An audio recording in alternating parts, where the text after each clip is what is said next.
আসসালামু আলাইকুম। জীবনটা এত সহজ কেন?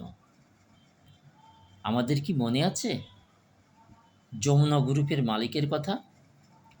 অক্সিজেনের অভাবে ভদ্রলোক এক আকাশ বাঁচার আকুতি নিয়ে বলেছিলেন, ডাক্তার, আমার সব সম্পত্তির তোমাকে দিয়ে দেব, শুধু তুমি আমার নিঃশ্বাসটা ঠিক করে দাও।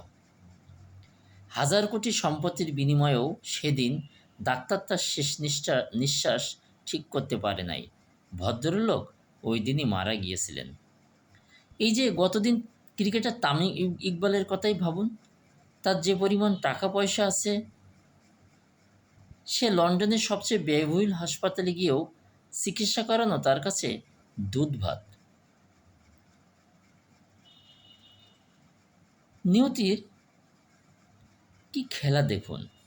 গতদিন সে অসুস্থ হয়ে পড়লে সামান্য ২০ কিলোমিটার দূরের পথ হাসপাতালে যাওয়ার আস্থা ছিল না। কতটা দুর্বল এই মানব জীবন!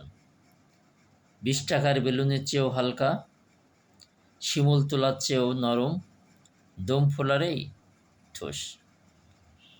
অথচ মিথ্যায় ম্যারাথন রেসে দৌড়াতে গিয়ে আমরা ভুলেই যাই একদিন সবাই মরতে হবে। কোনো আগাম বার্তা নেই, কোনো আনুষ্ঠানিকতা নেই। আজরাইল এসে বলবে, চলো, এবার তোমার যাবার সময় হয়ে গেছে।